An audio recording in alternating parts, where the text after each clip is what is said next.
Hey, this is Dave Cobb. You're at Low Country Sound, and you're watching Burl TV. Burl Audio.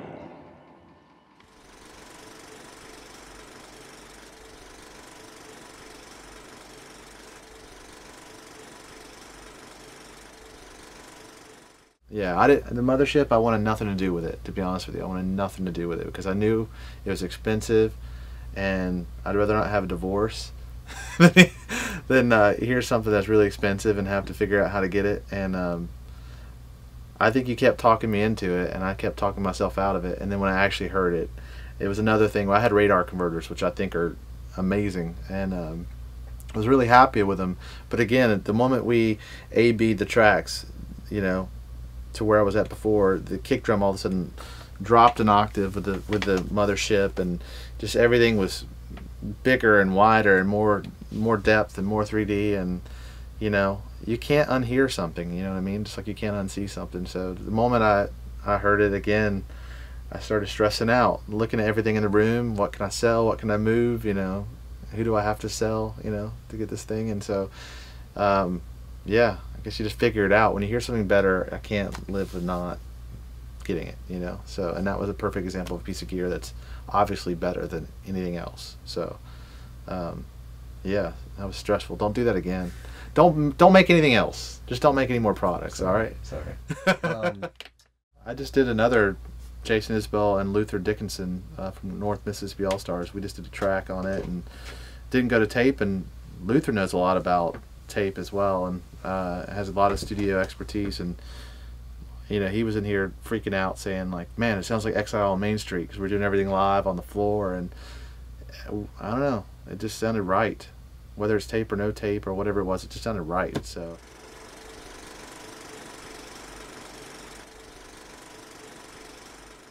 Yeah, well, the first time I heard the B32, a friend of mine, Pete Lyman, recommended it. I was doing a record, and everything was kind of in transition, and I needed something. It didn't feel right in the box on this particular record, and Pete suggested I hear it, and I heard a bunch of other stuff and wasn't very impressed. We were always kind of listening to see if you know, the summing unit was better than the original, and it never really was until we heard the Vancouver. And at the moment we were doing this guy Jason Isbell's record, the moment we plugged it in there, it was immediate and hi-fi and big and open, and I called you guys like a little schoolgirl, and I think bought it in the first 5 minutes, you know.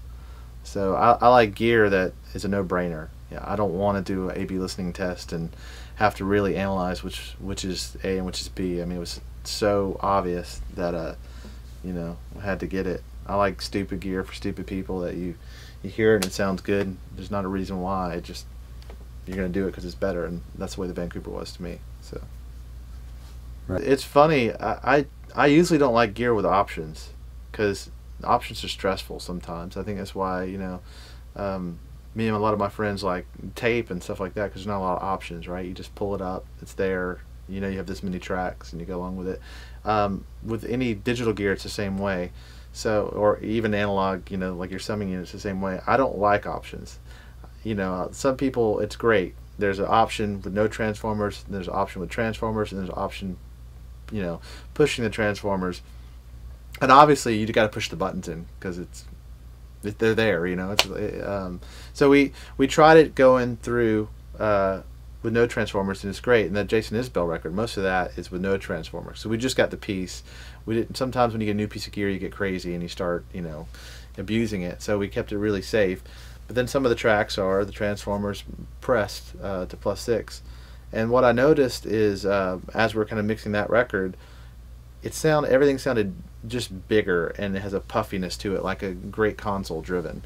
So we wound up, you know, using the +6, and then attenuating our level going to the Vancouver, and it seemed really great. You could really find that sweet spot where you got the puff and you got the clarity and definition. And I think that's kind of the magic with that particular unit, is that, you know, it sounds huge. You don't need to, you know, some people put stereo Pultecs on the stereo bus, or tube compressor, or some gigantic piece of gear to make this size or this euphoric kind of feeling. And I think the Vancouver has that built into it, just with those transformers, you know, working those transformers hard. It's already there. So it's really simple and beautiful. Just don't try anything. Just press the buttons. Do it. It's easy.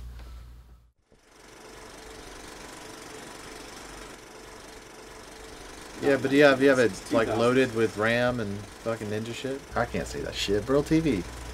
What is Burl TV? Burl Audio.